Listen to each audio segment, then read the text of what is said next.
Right. వివరణ అనేది single step process అని చూసాము. అందులో కొన్ని సూత్రాలు ఉన్నాయి అనేది మనం గమనిస్తూ వచ్చాం. అయితే ఆ సూత్రాలని 2 సూత్రాలు చెప్పిన తర్వాత మనం బ్రేక్ తీసుకున్నాం. ఒకసారి మళ్ళా చెప్పండి అన్న అని 1-2 చాట్లో రిక్వెస్ట్లు వచ్చాయి.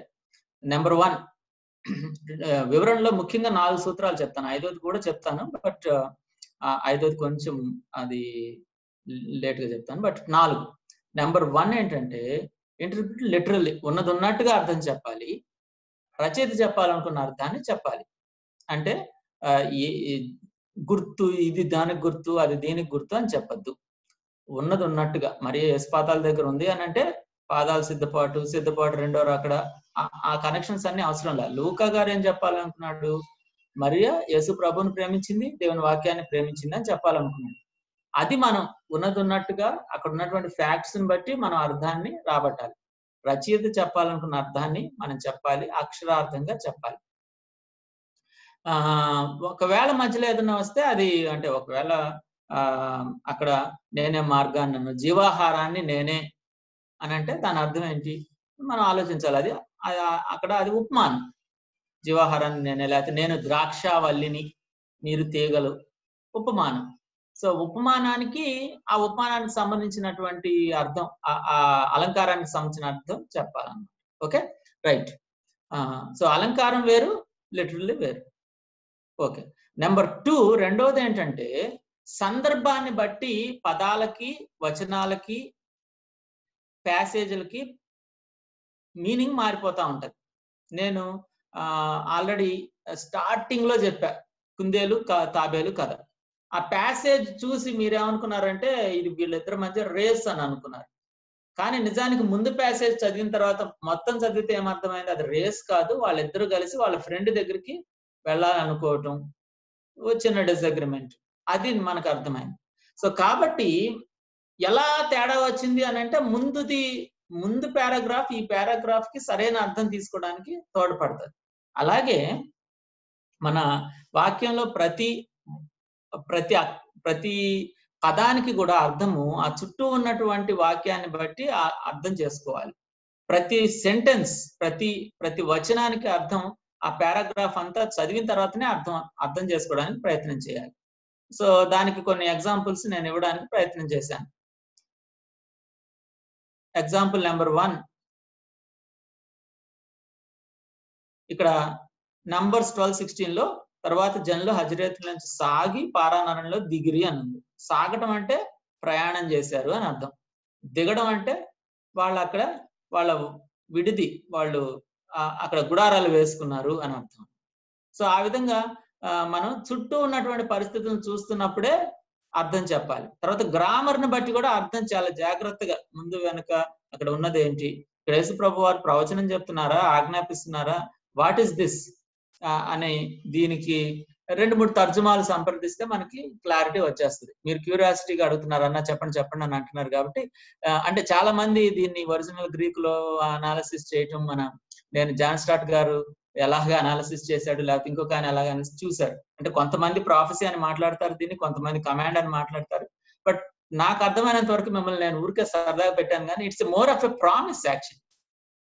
Jesus Christ is promising Holy Spirit. పరిశుద్ధాత్మ దేవుడు మీ మీదకి వస్తాడనేది మెయిన్ ఎంఫసిస్. అక్కడ వచ్చే వరకు వెయిట్ చేయండి. ఫస్ట్ ఆఫ్ ఆల్ వచ్చిన తర్వాత he will empower you. It's more of a promise.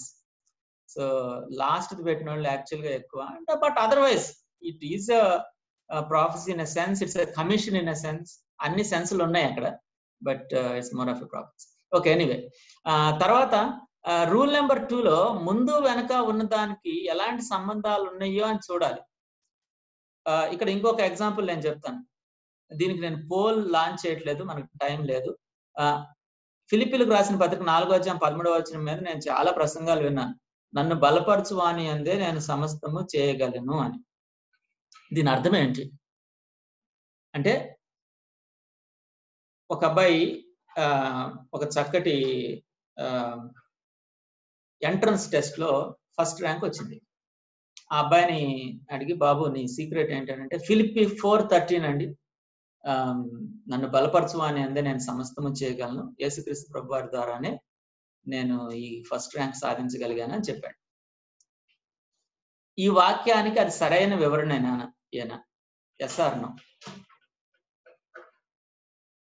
Yes, no. మీరు ఎస్ కావాలంటే ఎస్, నో కావాలంటే నో చాట్ లో చెప్పచ్చు.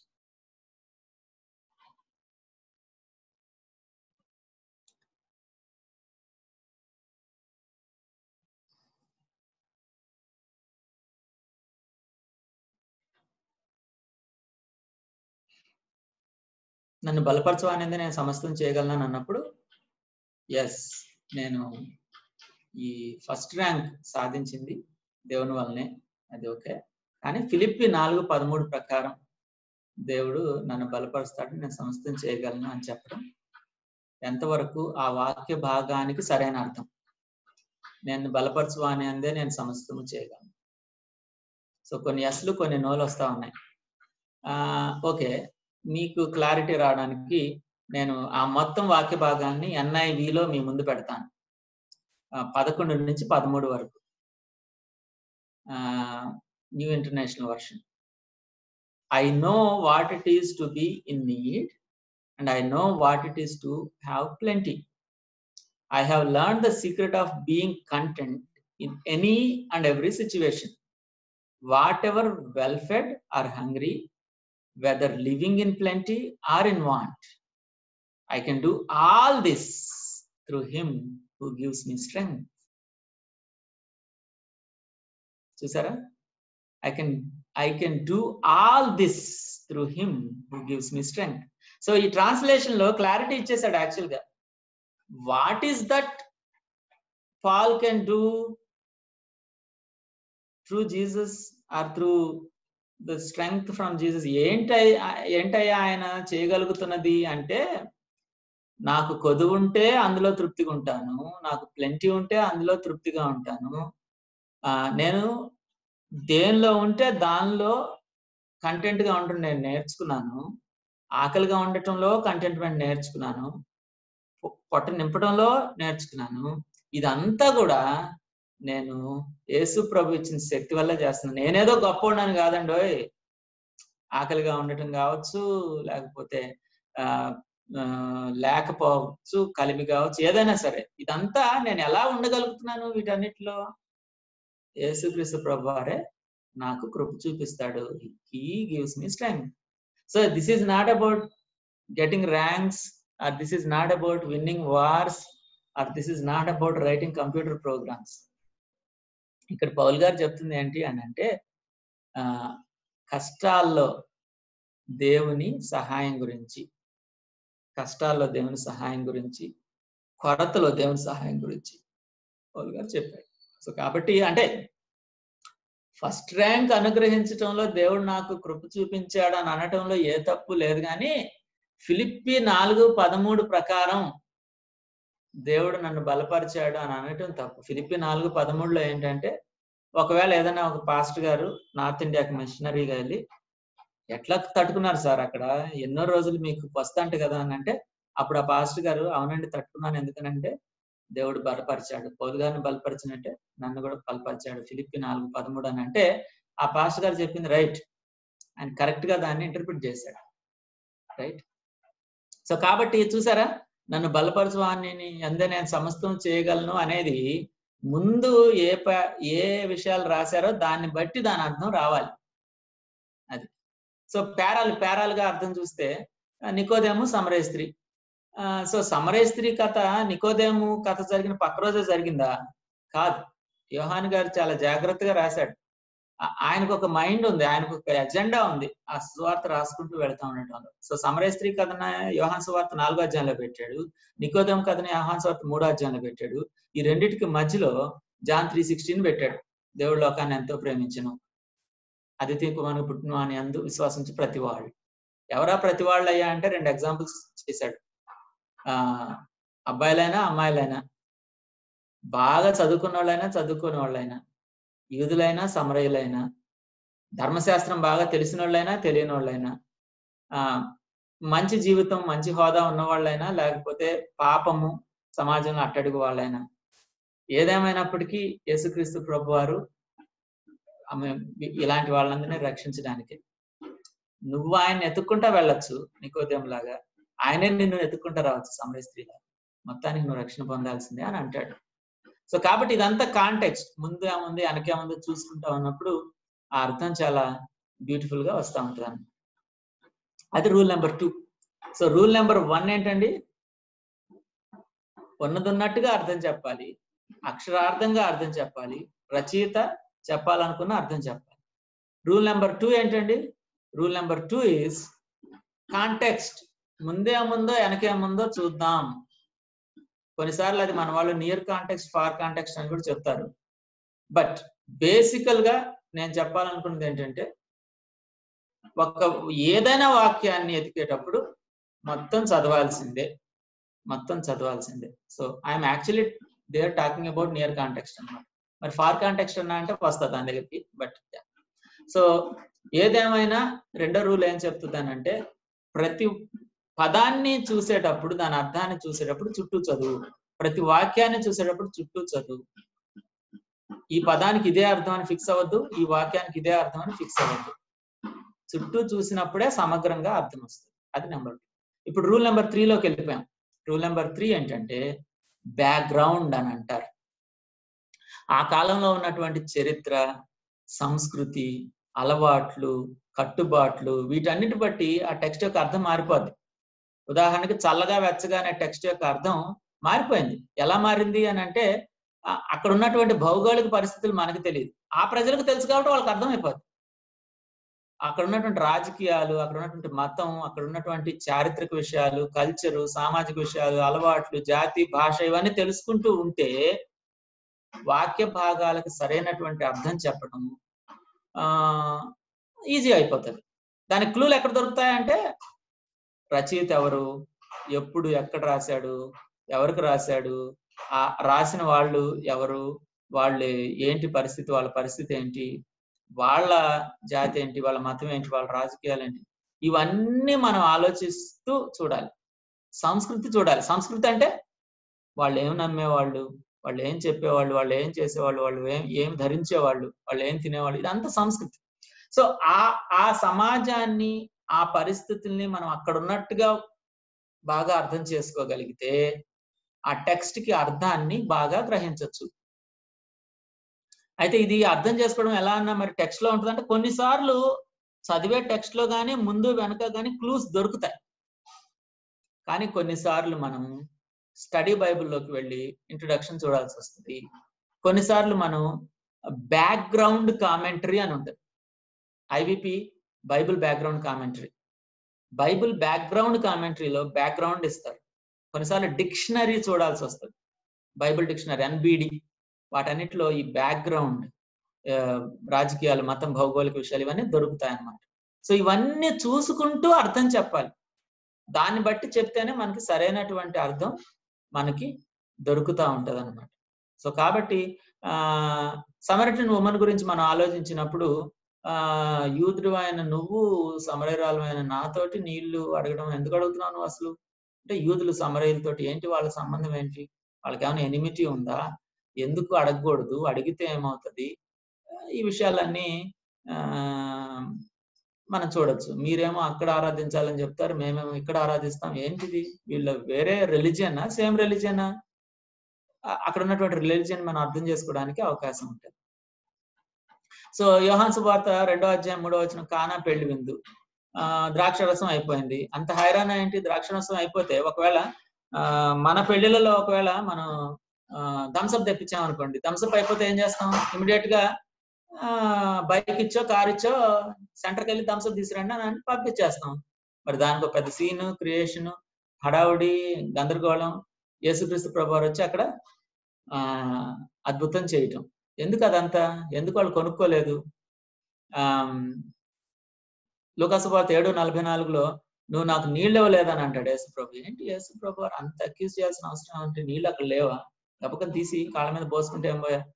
సో ఇవన్నీ కూడా అక్కడ ఉన్నటువంటి కల్చరు, సంస్కృతి, కట్టుబాట్లు, అలవాట్లు ఇవన్నీ తెలియాలి, ఎందుకు ఇలా జరిగింది అని. సో అలా చూసినప్పుడే మనకి ఆ టెక్స్ట్ యొక్క డీపర్ మీనింగ్, రియల్ మీనింగ్ మనకు అర్థమవుతూ ఉంటుంది. లేకపోతే కొన్నిసార్లు తప్పుడు అర్థం తీసుకోవడానికి అవకాశం ఉంటుంది అన్నమాట.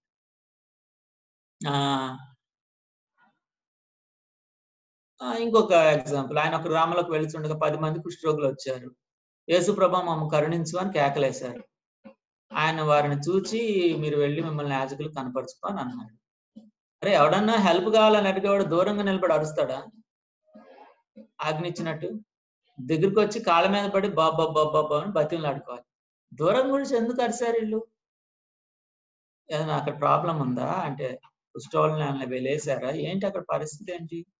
తర్వాత యేసుప్రభు వారు కూడా సరే మీరు వెళ్ళి యాజకులు చూపించుకోండి. యాజకులు చూపించుకునేదండి మధ్యలో. అంటే వీళ్ళు ఏమైనా డాక్టర్లా లేకపోతే ఏంటిది? ఎందుకు యాజకులకు చూపించుకోవాలి? చూపించుకోకపోతే ఏమవుతుంది? శుద్ధులయ్యారు కదా ఇంటికి వెళ్ళండి ఎంజాయ్ చేయండి అనో, లేకపోతే శుద్ధులయ్యారు కదా దగ్గరకు రండి మిమ్మల్ని కంగ్రాచులేట్ చేస్తాను, వీళ్ళందరితో పరిచయం చేస్తాను, ముందు సాక్ష్యం చెప్పి తర్వాత ఇంటికి వెళ్ళండి అనో, లేకపోతే ఏదో చెప్పొచ్చు కదా, టెంపుల్కి వెళ్ళండి అనో, సంథింగ్ లైక్ దాట్. వాళ్ళు ఎన్నో రోజుల నుంచి ఒకవేళ ఇంటికి దూరం అయితే ఇంటికి వెళ్ళమని చెప్పచ్చు. యాజకుల దగ్గరికి వెళ్ళమంటే ఎందుకు? So there is something. So ఇలాంటివన్నీ మనం అర్థం చేసుకోవాలి అని అంటే అక్కడ ఉన్నటువంటి ఆ కల్చర్ ఏంటి, ఇవన్నీ మనం ఆలోచించాలి. సో కాబట్టి మీకు ఒక్క మినిట్ టైం ఇస్తాను. ఒక్క మినిట్ టైం ఇచ్చినప్పుడు I'm going to give you an exercise. So ఇప్పుడు మీకు నెంబర్స్ ఉన్నాయి, 0 నుంచి 80 వరకు ఉన్నాయి నెంబర్స్. మీ నెంబర్ని మీరు దృష్టిలో పెట్టుకొని మొదటి 10 మంది మీరేం ఆలోచించాలి అని అంటే, ఇక్కడ కొన్ని పదాలు ఉన్నాయి కదా, పాలిటిక్స్ గురించి, వాళ్ళ పాలిటిక్స్ మనకు అర్థమైతే మనం వాక్య భాగాన్ని బాగా ఎక్స్ప్లెయిన్ చేయొచ్చు అని మనం అనుకున్నాం. సో అలాంటి ఎగ్జాంపుల్ ఏదన్నా ఉందా? ఉదాహరణకి నేను ఒక ఎగ్జాంపుల్ ఇచ్చాను కదా, నేను ఇచ్చినటువంటి ఎగ్జాంపుల్ సమరయ స్త్రీ.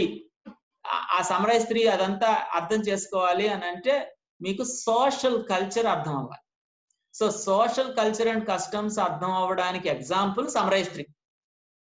సో అలాగా పాలిటిక్స్ తెలిస్తే ఈ పర్టికులర్ వాక్య భాగం బాగా అర్థమవుతుంది అనడానికి ఒక ఎగ్జాంపుల్ కావాలి, ఒక రిఫరెన్స్. మీరు స్క్రిప్చర్ వరుస నెంబర్ చెప్పచ్చు, లేకపోతే మీరు ఆ సంఘటన చెప్పచ్చు. సో పాలిటిక్స్ తెలియటం వల్ల ఈ పర్టికులర్ పారా బాగా అర్థం అవుతుంది బైబిల్లో అనేది మీరు కనుక్కొని నాకు చాట్ లో పెట్టాలి. ఎవరు వాళ్ళు? అందరు కాదు, 0 నుంచి 10 వరకు మాత్రమే.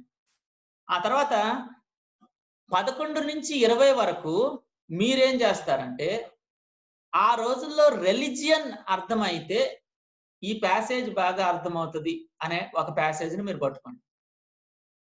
ఆ తర్వాత 21 నుంచి 30 వరకు ఆ రోజుల్లో ఉన్న జాగ్రఫీ అర్థమైతే, నేను ఆల్రెడీ ఒక ఎగ్జాంపుల్ ఇచ్చా, జాగ్రఫీ అర్థమైతే అర్థమయ్యేది ప్రకటన గ్రంథం 3వ అధ్యాయంలో, అది తీసేయండి, వేరే ఎగ్జాంపుల్ కావాలి. జాగ్రఫీ అర్థమైతే నాకు ఆ వాక్య భాగం ఇంకా బాగా అర్థమవుతుంది అనే దానికి ఒక ఎగ్జాంపుల్ నాకు కావాలి. ఆ తర్వాత నెక్స్ట్ 30 అయిపోయిందిగా, 31 నుంచి 40 హిస్టరీ తెలిస్తే నాకు బాగా ఆ వాక్య భాగం అర్థం అవుతుంది అనే దానికి ఎగ్జాంపుల్ కావాలి. ఆ తర్వాత 41 నుంచి 50 కల్చర్. ఆ తర్వాత 51 నుంచి 60 కస్టమ్స్. తర్వాత 61 నుంచి 70 లాంగ్వేజ్, వాళ్ళు మాట్లాడే భాష, ఆ భాషలో ఉన్న జాతీయాలు. తర్వాత 71 నుంచి మిగతా వాళ్ళందరూ ఫుడ్, వాళ్ళ ఫుడ్ హ్యాబిట్స్ తెలిస్తే ఈ వాక్య భాగం నాకు బాగా అర్థమవుతుంది. కనుక్కొని మీరు నాకు చాట్ లో టైప్ చేయాలి. ఓకే, సో ఇది మీకు ఇవ్వబడిన ఎక్సర్సైజ్. మీకు నేను 3 నిమిషాలు టైం ఇస్తున్నాను, మీరు ఆలోచించండి, సెర్చ్ చేయండి. ఒకవేళ నేను గూగుల్ కొడతానన్నా అంటే గూగుల్ కూడా కొట్టండి, నాకు ప్రాబ్లం లేదు. But I want examples. Come on, your time starts now.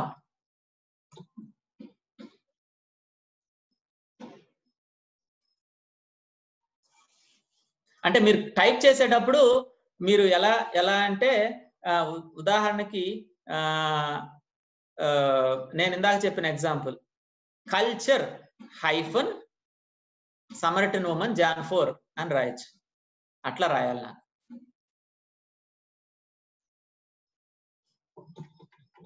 So already కొన్ని ఎగ్జాంపుల్స్ రాశారు మీరు. ఆ రాసిన వాళ్ళు దయచేసి మీరు ఏ పదాన్ని తీసుకున్నారో, పాలిటిక్సా, హిస్టరీయా, ఎథ్నిసిటీయా, ఫుడ్డా, అది చూసి నాకు రాయండి. ఆ పదము హైఫన్, ఆ సందర్భం రాయండి, హిస్టరీ. ఓకే, థ్యాంక్ యూ తమ్ముడు.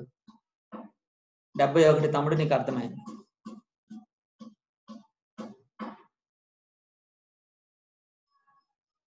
ఓకే ఓకే తమ్ముడు హరి, అర్థమైంది నువ్వు చెప్పింది నాకు. Okay, very good.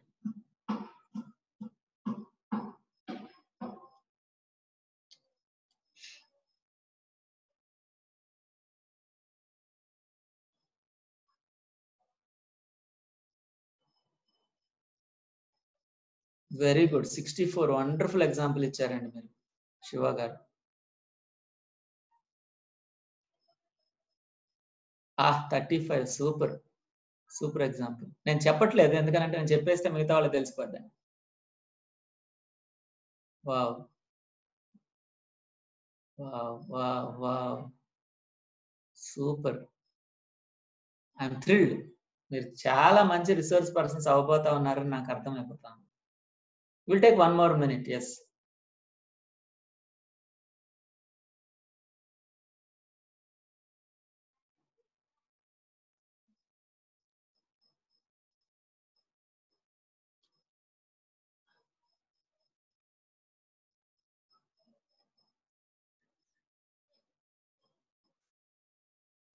ఓకే.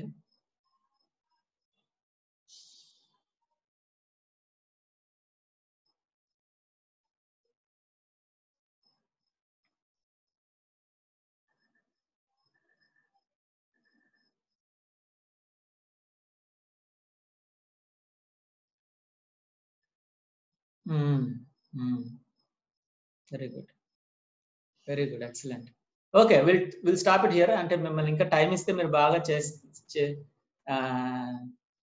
చేయటం, అది మీకు చాలా టైం ఇస్తే బాగుంటుంది. కొన్ని నేను చదివి వినిపిస్తాను. ఆ రోజుల్లో ఫుడ్ హ్యాబిట్స్ గురించి అర్థం చేసుకుంటే డానియల్ 1 ఇంకా బాగా అర్థమవుతుంది అని ఒక తమ్ముడు రాశాడు, చాలా చక్కగా రాశాడు. ఓకే. ఆ తర్వాత వైజ్ మ్యాన్, హిస్టరీ తెలిస్తే వైజ్ మ్యాన్ గురించి విషయాలు, యేసుప్రభుని దర్శించిన జ్ఞానుల గురించి తెలుస్తాయని ఒక తమ్ముడు రాశాడు. తర్వాత అక్కడక్కడ చదువుతున్నాను నేను. హోషేయ గ్రంథం అర్థం అవ్వాలంటే జూయిష్ హిస్టరీ కొంచెం అర్థం అవ్వాలి, ఆ రోజుల్లో ఉన్న హిస్టరీ. ఓకే. లాంగ్వేజ్ గురించి కొంచెం పట్టుంటే ప్రకటనలో నేను ఆల్ఫాని ఒమేగాని అని ఆయన ఎందుకు అన్నాడో నీకు అర్థమవుతుంది. Very good, excellent example. Politics కొంచెం తెలిస్తే వ్యభిచారంలో పట్టబడిన స్త్రీని బాగా ఇంటర్ప్రిట్ చేయొచ్చు మనం. లూకా 8:44లో 7:44లో కష్టము. తర్వాత కొర్నేలి, అక్కడ ఉన్నటువంటి విషయాలు యాక్ట్స్ 10వ దాన్ని తెలుసుకోవాలంటే జాగ్రఫీ తెలుసుకుంటే ఇంకా బాగుంటది. లేదా రిలిజియన్ తెలుసుకుంటే ఇంకా ఆ రోజుల్లో ఉన్న మతం, కొర్నేలి మతం ఏంటి, వీళ్ళ మతం ఏంటి తెలుసుకుంటే బాగుంటది. నూనెతో తల అద్దటం, కాళ్ళను అద్దటం, ఇదంతా ఆ రోజుల్లో ఉన్న కష్టంని తెలుసుకుంటే అర్థమవుతుంది బాగా. తర్వాత 1 కొరింథీ 11లో కల్చర్ గురించిన విషయాలు ఉన్నాయి. అంజూరపు చెట్టు, ఫ్రూట్లెస్, అది కూడా జాగ్రఫీ, ఆ రోజుల్లో ఉన్న కల్టివేషన్ సిస్టమ్ అవన్నీ తెలుసుకుంటే, వ్యవసాయం అవి తెలుసుకుంటే అంజూరపు చెట్టుని శపించడం గురించిన విషయాలు అర్థమవుతాయి. హెబ్రీ 11లో రాహాబ్ గురించి తెలియాలంటే టోటల్ హిస్టరీ తెలియాలి. జాన్ ద బాప్టిస్ట్ లోకస్టులను తిన్నాడని ఉంటది. ఆ రోజుల్లో ఉన్న ఫుడ్ హ్యాబిట్స్ ఏంటి, జాన్ ద బాప్టిస్ట్ లోకస్టుల్ని, హనీని ఎందుకు తిన్నాడు అనేది తెలియాలంటే ఆ ఫుడ్ హ్యాబిట్స్ అది చూడాలి. Even not just that, society and culture చూడాలి. ఇంకా చాలా వస్తా ఉన్నాయి. ఓకే, ఇంతటితో ఆపుతాను. సో ఇలా ఒక వాక్య భాగాన్ని అర్థం చేసుకోవాలంటే బ్యాక్గ్రౌండ్ అనేది మనకు చాలా అవసరం అనేది గమనిద్దాం.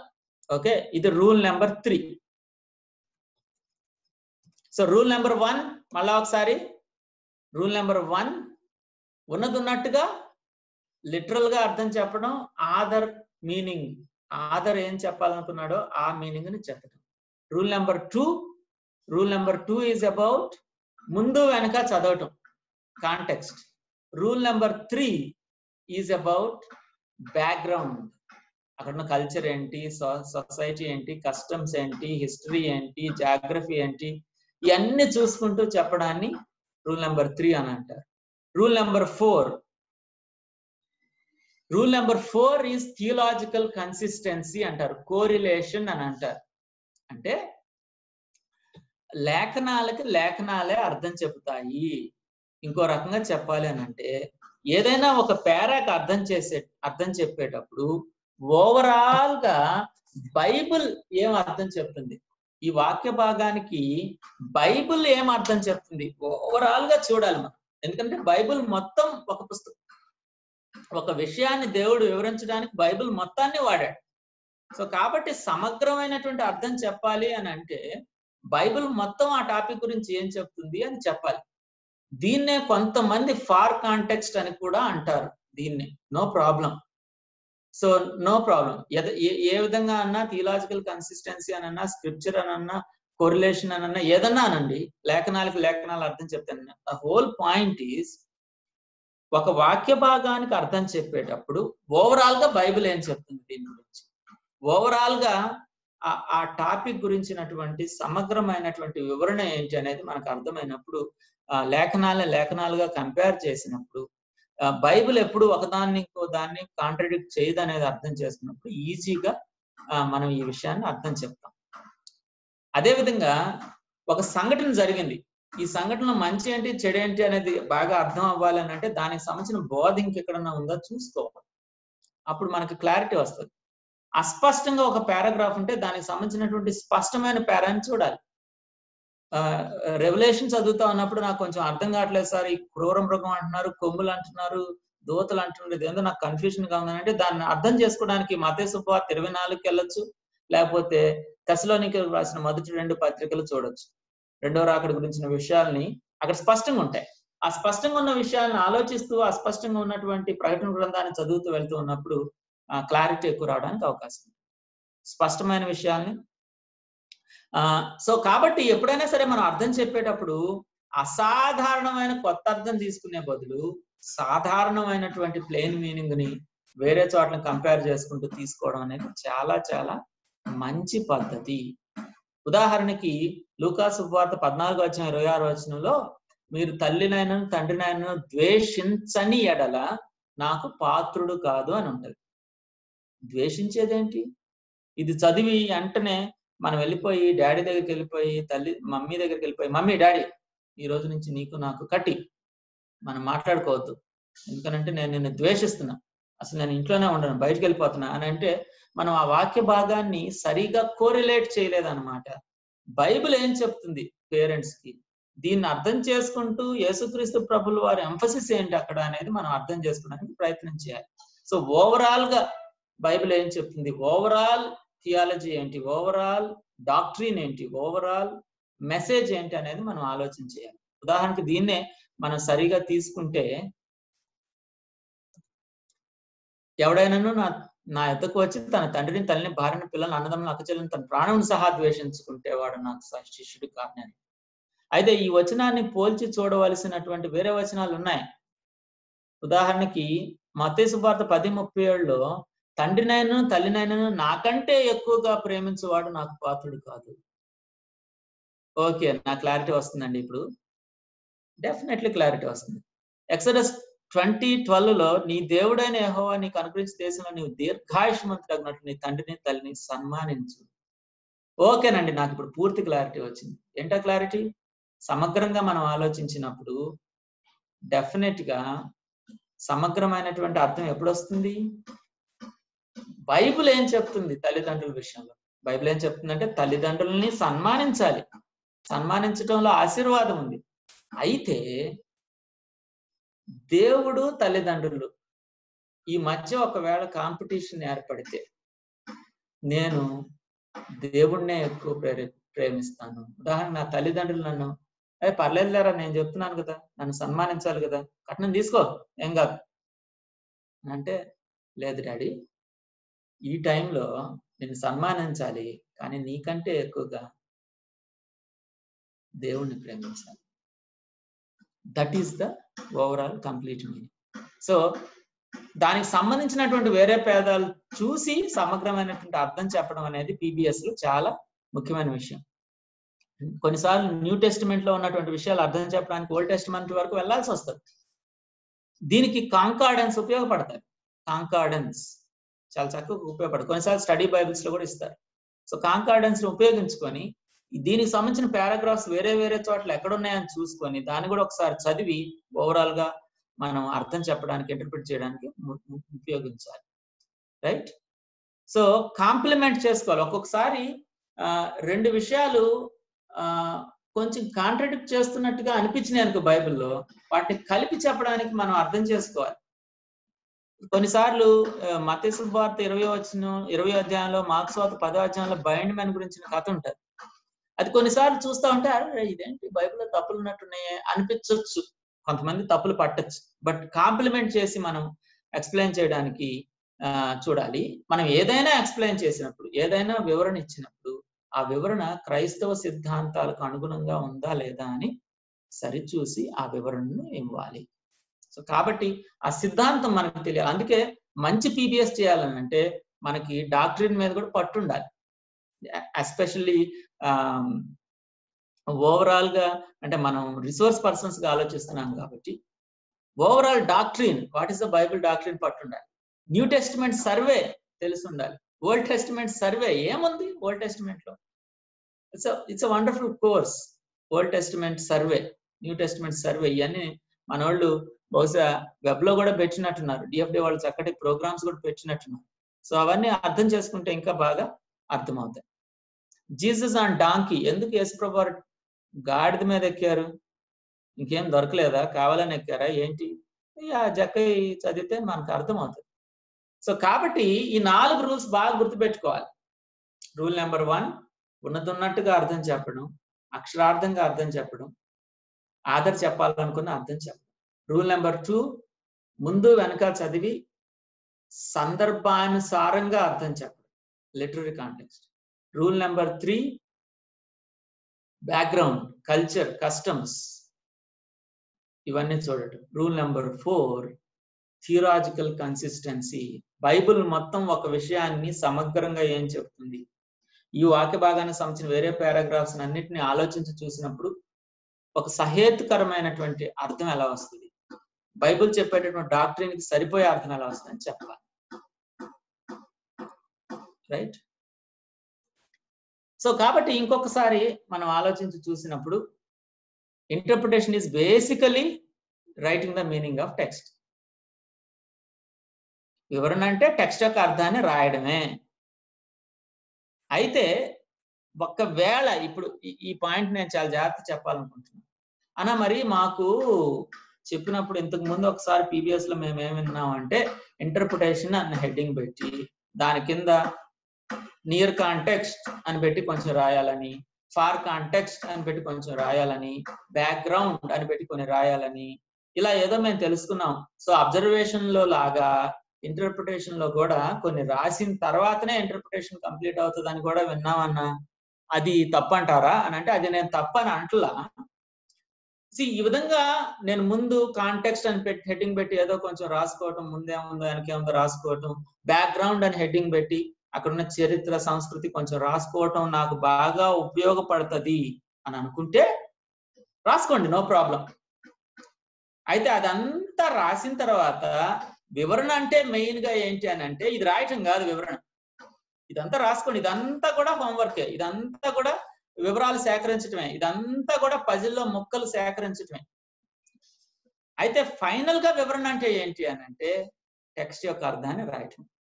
కాంటెక్స్ట్ ని ముందు పెట్టుకుంటావు, ఆధర్ ని ముందు పెట్టుకుంటావు, కల్చర్ ని నీ ముందు పెట్టుకుంటావు, ఆడియన్స్ ని స్టడీ చేస్తావు, జాగ్రఫీని స్టడీ చేస్తావు, అంతా నీ ముందు పెట్టుకుంటావు.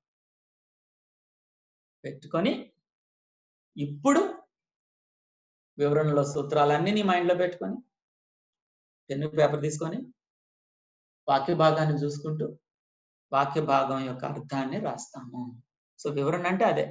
వివరణ అంటే మళ్ళా ఒకసారి గుర్తు చేస్తున్నాం, పరిశీలనలో రాసుకున్న వివరాలన్నీ ముందు పెట్టుకొని, వివరణకు సంబంధించినటువంటి సూత్రాలన్నీ మైండ్లో పెట్టుకొని, పేపర్ మీద వాక్య భాగం యొక్క అర్థాన్ని నా సొంత మాటల్లో రాయడాన్నే వివరణ అని అంటారు. అయితే ఇలా రాసిన తర్వాత ఈ 5వ రూల్ వస్తుంది. ఇలా రాసిన తర్వాత ఫైనల్ గా మనం ఏం చేస్తామంటే ఇప్పుడు కామెంటరీ ఓపెన్ చేస్తాం. ఇంతవరకు కామెంటరీల జోలికి వెళ్ళాం. ఇప్పుడు రెస్పెక్టెడ్ ఆథర్స్, వీలైతే మల్టీ ఆథర్స్ రాసినటువంటి కామెంటరీని ఓపెన్ చేసి మనం రాసినటువంటి వివరణకి, ఈ కామెంటరీలో ఈ పెద్దవాళ్ళు ఇచ్చినటువంటి వివరణకి కాంట్రడిక్షన్స్ ఉన్నాయా, లేకపోతే కొహరెంట్ గానే ఇన్ లైన్ లో వెళ్తుందా అనేది చూసుకో. ఎందుకనంటే ఆల్రెడీ మనం చూసినటువంటి టెక్స్ట్ ని దశాబ్దాలుగా మంచి మంచి క్రైస్తవ భక్తులు చూస్తూనే ఉన్నారు, పీబీఎస్ చేస్తూనే ఉన్నారు. చేసినటువంటి వివరాలని పీబీఎస్ చేసిన తర్వాత వాళ్ళు కొంత కామెంటరీ కూడా రాశారు. కాబట్టి మంచి మంచి రెస్పెక్టెడ్ కామెంటరీస్ మాత్రమే 1 లేదా 2 రిఫర్ చేస్తే సరిపోతుంది. అంటే ఎక్కువ కామెంటరీలు ఉన్నాయన్న నేను ప్రిఫర్ చేస్తానంటే I don't have a problem, but time constraint ఇదంతా దృష్టిలో పెట్టుకొని నేను చెప్తా ఉన్నాను. రెస్పెక్టెడ్ కామెంటరీని 1-2 చూసుకుంటే సరిపోతుంది. ఎందుకంటే రెస్పెక్టెడ్ ఆథర్ రాశాడంటే ఆయన కూడా మిగతా విషయాలన్నీ చూసుకొని ఈ 5వ రూల్ను కూడా ఆయన మైండ్ లో పెట్టుకొని రాసి ఉంటాడు. కాబట్టి మంచి రెస్పెక్టెడ్ ఆథర్ కామెంటరీ చూసుకుంటే సరిపోతుంది. ఏదన్నా మనం రాసింది ఒకవేళ ఆయన రాసినటువంటి కామెంటరీ టోటల్ గా వ్యతిరేకంగా అనిపించింది అనుకో, అదేంటి నేను ఇటుపోతుంటే ఆయన ఇటుపోయాడు, ఏమైందబ్బా? ఓకే, నేను ఏ ఫ్యాక్ట్ని ఆధారంగా చేసుకొని దీన్ని రాశాను, ఏ విషయాన్ని ఐడెంటిఫై చేసి నేను ఈ వివరణలోకి వచ్చాను, ఏ అబ్జర్వేషన్ పాయింట్ని బట్టి, లేకపోతే ఏ కల్చర్ని బట్టి, లేకపోతే ఏ కాంటెక్స్ట్ ని బట్టి నేను ఈ పాయింట్ రాశాను అని మళ్ళీ ఒకసారి మన ఫ్యాక్ట్స్ చెక్ చేసుకుంటే మనం లైన్ లో పడిపోతాం. అంటే వాళ్ళేదో గొప్పోళ్ళు నాకు రాదని కాదు, ఎక్కడో జస్ట్ ఒక ఫ్యాక్ట్ ని మిస్ అవటమో లేకపోతే ఓవర్లుక్ చేయటం వల్ల ఒకవేళ తప్పుడు రావడం లేదా కాంట్రడిక్షన్ రావడానికి అవకాశం ఉంది. సో కాబట్టి ఫైనల్ గా మనం కంపేర్ చేసుకోవడం అవసరం. సో కాబట్టి మళ్ళా ఒకసారి గుర్తు చేస్తా ఉన్నాను, టెక్స్ట్ లో ఏం కనపడుతుంది, టెక్స్ట్ కి అర్థం ఏంటి, నేనేం చేయాలి. ఓకే, ఈ 2 అయిపోయినాయి. ఇప్పుడు నేనేం చెయ్యాలి అని వెళ్ళడానికి ముందు మనం మరియా యేసుప్రభు పాదాల దగ్గర వినడానికి నేను వివరణ రాశాను. ఆ వివరణను నేను మీకు చూపిస్తాను. అబ్జర్వేషన్ అంటే మీకు అర్థమైపోయింది కదా, వరుసనే స్టెప్పులు చేసుకుంటూ చేయటం. అట్లనే వివరణ అంటే నేను ఏం చేశాను మీకు ఒక్కసారి చూపిస్తాను, ఆ తర్వాత మనం ముందుకెళ్ళిపోతాం. ఇది కూడా నేను తెలుగు ఇంగ్లీష్ లో రాశాను, ఎక్కువ మంది తెలుగు కాబట్టి తెలుగులో చూపిస్తున్నాను. దయచేసి దాన్ని మళ్ళీ వేరేగా మీరు తీసుకోవద్దు, రైట్? ఇంగ్లీష్ కూడా ఉంది, నేను మీకు పంపించేటప్పుడు 2 పంపిస్తాను, చెప్తున్నాను లేదు, రైట్? సో కాబట్టి వివరణ అంటే నేను వర్స్ బై వర్స్ వెళ్ళాను లేదా సెక్షన్ బై సెక్షన్ వెళ్ళాను. ఈ రైట్ సైడ్ ది వివరణ అనమాట, లెఫ్ట్ సైడ్ టెక్స్ట్. అంతటి ప్రయాణమై పోతుండగా ఆయన ఒక గ్రామంలో ప్రవేశించి మాత్రాన ఒక స్త్రీ ఆయన తన ఇంటి చేర్చుకున్న మరియా అనే సహోదరుడు. ఇది టెక్స్ట్. దీనికి నేను రాసిన వివరణ ఏంటంటే, యేసు మరి ఆయన శిష్యులు ప్రయాణం చేస్తూ బేతనీ అనే గ్రామం ప్రవేశించారు. బేతనీ ఇక్కడ లేదు కదా, నేను కొంచెం కాంటెక్స్ట్ కల్చర్ స్టడీ చేశాను. బేతనీ యూదేయాలో యెరూషలేముకు 3 కిలోమీటర్ల దూరంలో ఉంటుంది. మార్త కుటుంబం బేతనీలో నివసించారు. మార్తకు మేరీ అనే సోదరి, లాజరు అనే సోదరుడు ఉన్నాడు. ఈ టెక్స్ట్ లో లాజరు గురించి ప్రస్తావించబడలేదు. మార్త బహుశా ముగ్గురులో పెద్ద, మరి ఆ ఇంటికి యజమాని. మనం ఈ విషయాన్ని ఎలా చెప్పొచ్చు అంటే, యూదుల సాంప్రదాయంలో ఇంటి యజమాని అతిథుల్ని ఇంటికి ఆహ్వానిస్తారు. ఈ టెక్స్ట్ లో మార్త యేసు ప్రభుని మరి శిష్యుల్ని ఆతిథ్యం ఇవ్వడానికి తన ఇంటికి ఆహ్వానించింది. మార్తకు ఆహ్వానించే హృదయం ఉంది. ఇదే ఒక మంచి అతిథికి ఉండాల్సిన లక్షణం. ఇల్లు యేసు ప్రభుకు ఓపెన్ హోమ్ అయిపోయింది. దాదాపుగా యేసు ప్రభుకు 2వ ఇల్లు అయిపోయింది. ఆయన యెరూషలేంకి వెళ్ళినప్పుడు అల్లా దాదాపుగా ఇంటిని దర్శించేవాడు. ఇదంతా నేను బ్యాక్గ్రౌండ్ హిస్టరీ వాటిలోకి వెళ్ళిపోయాను అనమాట. యేసు ప్రభు ఈ కుటుంబాన్ని ప్రేమించాడు, ఈ కుటుంబం కూడా యేసు ప్రభుని ఎంతో ప్రేమించింది. ఆ తర్వాత పాదాల దగ్గర దాని గురించి యేసు ప్రభు ఇంటికి వచ్చిన తర్వాత ఆయన కొన్ని విషయాలను బోధించడం మొదలు పెట్టాడు. మొదట్లో మరియా మాత ఇద్దరు కూర్చొని విన్నారు. ఎలా చెప్తున్నారు సార్ అని అంటే, ఎన్కేజీ బైబిల్లో ఒక ఇంట్రెస్టింగ్ కనెక్టింగ్ వర్డ్ నాకు దొరికింది, దాన్ని బట్టి నేను చూశాను అనమాట. ఆ తర్వాత 5th లో నేను కొరిలేట్ కూడా చేస్తున్నాను, నో ప్రాబ్లం. సో కాబట్టి మరియా మార్త ఇద్దరికి దేవుని వాక్యాన్ని నేర్చుకునే హృదయం ఉంది. యేసు ప్రభు మీద వారికి ఉన్న ప్రేమ వారిని యేసు ప్రభు పాదాల వద్ద కూర్చొని ఆయన చెప్పే వాక్యాన్ని వినడానికి ప్రేరేపించింది. వింటున్న మార్త చేయవలసిన వంట పనుల గురించి ఆలోచన రాగానే దృష్టిని వాటి మీదకి మరల్చింది.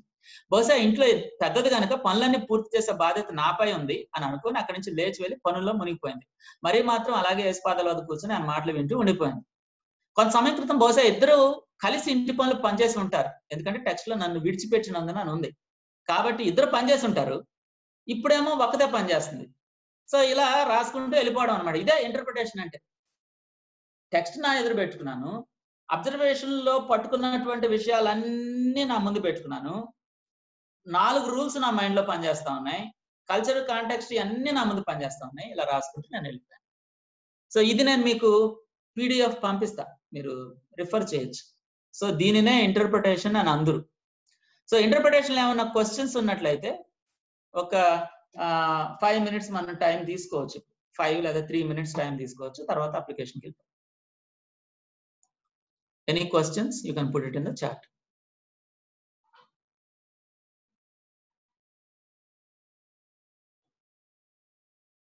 You can raise your hand.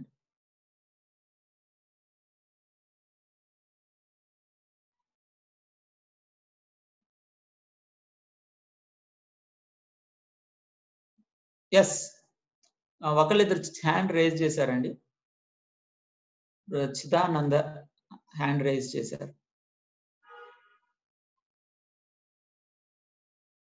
మీరు అన్మ్యూట్ చేయొచ్చు. హలో, చెప్పండి చెప్పండి బ్రదర్. యాక్చువల్గా మనము అంటే గాస్పల్స్ లో పీబీఎస్ చేస్తున్నప్పుడు సేమ్ కాంటెక్స్ట్ లూక్ లో అండ్ మాథ్యూలో కూడా మార్కులు కూడా ఉంటా ఉంటది. అంటే కొన్నిసార్లు ప్యారలల్ ప్యాసేజెస్ ఉంటాయి కదా. అవును తమ్ముడు. మనము అది పీబీఎస్ చేస్తున్నప్పుడు అక్కడ ఉన్న బ్యాక్గ్రౌండ్ వేరే ఉంటది. మళ్ళీ మాథ్యూలో అక్కడ ఒకటి ఉంటది. జరిగిన సంఘటన ఒకటే, కాకపోతే ఒక ఆథర్ ఆ విధంగా రాస్తారు, ఇంకొక ఆథర్ ఇంకొక సందర్భాన్ని స్కిప్ చేసి ఇంకోటి రాస్తారు. ఇప్పుడు మనము పీబీఎస్ చేస్తున్నప్పుడు అంటే ఏది స్పష్టంగా జరిగింది, నిజంగా అసలు ఏది జరిగింది అనేది ఎలా కంక్లూజన్ కి వస్తాం? ఏ తర్వాత తమ్ముడు నేను అది అడ్వాన్స్డ్ లో చెప్తా. ఓకే, గాస్పల్ ని సపరేట్ గా నేను డీల్ చేస్తాను. బట్ ఒక్క విషయం ఏంటంటే రూల్ నెంబర్ 4 ప్రకారం మనం ఏం చేయాలనంటే ఆ అన్ని ప్యాసేజీలు కలిపి చూసే మనం వివరణ చెప్పాలి. అంతవరకు ఓకే. ఇప్పుడు ఇద్దరు జర్నలిస్టులు ఒకే విషయాన్ని 2 న్యూస్ పేపర్లో కొంచెం స్లైట్ డిఫరెంట్ గా రాస్తారు. 2 కలిపి చూసినప్పుడు మనకి ఒక సమగ్రమైన అవగాహన వస్తుంది. Okay, but I will cover it in the advance session little later. Okay, but కలిపి అయితే చేయాలి డెఫినెట్. థ్యాంక్ యూ తమ్ముడు. బ్రదర్ ప్రైజ్ లార్డ్ అన్న. ఏం లేదన్నా, మీరు 5 రూల్స్ చెప్పారు. సో ఇప్పుడు ప్రతి పారాగ్రాఫ్ కి 5 రూల్స్ ని కంపల్సరీగా మీట్ చేయాలన్నా? మీట్ చేయాల్సిందే. అంటే ఆ రూల్స్ మన మైండ్ లో ఉండాల్సిందే. ఆ రూల్స్ మనం మీరడానికి అవకాశం లేదు. అంటే అన్ని మీట్ అవుతాయి అంటారా? మీట్ అవటం అంటే తమ్ముడు అదే తమ్ముడు నేను ఎగ్జాంపుల్ ఇచ్చానుగా, బాల్ వేయటం అని. రూల్స్ మన మైండ్ లో ఉన్నాయి. ఇప్పుడు ఒక పర్టికులర్ వాక్య భాగానికి ముందు వెనక చదివినా గానీ పెద్దగా ఏమీ ఉపయోగం లేదు అని నీకు అనిపించవచ్చు. It's okay, right? ఒక పర్టికులర్ వాక్య భాగంలో అక్కడ ఉన్నటువంటి కల్చర్ పెద్దగా ఉపయోగం ఏమీ లేదు. మీరు సర్వలోకానికి వెళ్ళి సర్వ సృష్టికి సువార్త ప్రకటించండి అనే వాక్య భాగాన్ని నేను చదువుతూ ఉన్నప్పుడు దాని కల్చరు బ్యాక్గ్రౌండ్ ఏం లేదు. యేసుప్రభు చెప్పాడు, నేను వెళ్ళి గాస్పెల్ చెప్పాలని నువ్వు కంక్లూజన్కి వస్తున్నావు. It's fine, but these rules hold good. Okay, నేను చెప్పింది అర్థమైంది కదా?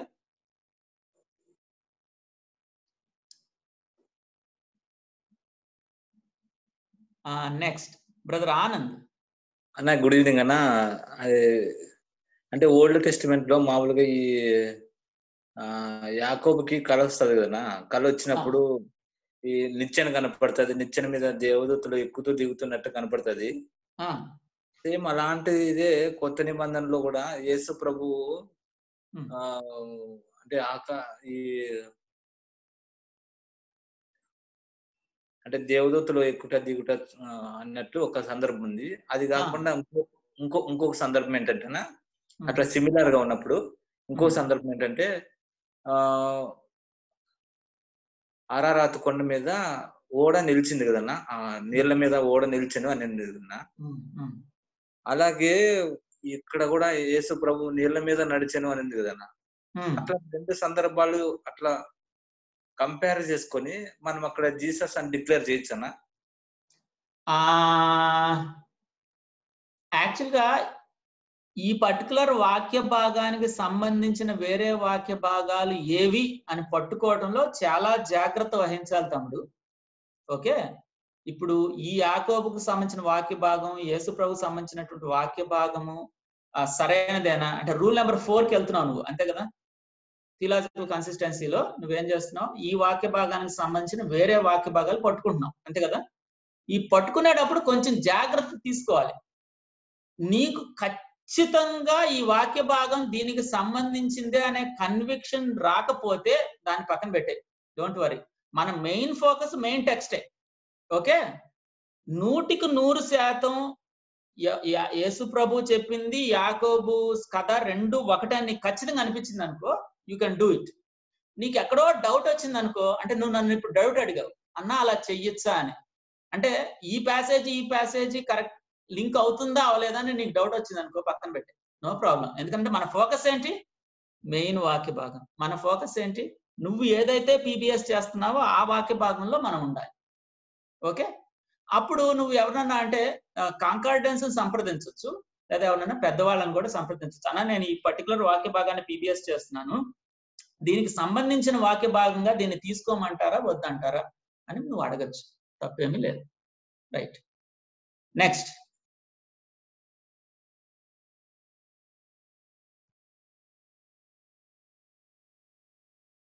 ఇంకేమైనా ప్రశ్నలు ఉన్నాయా?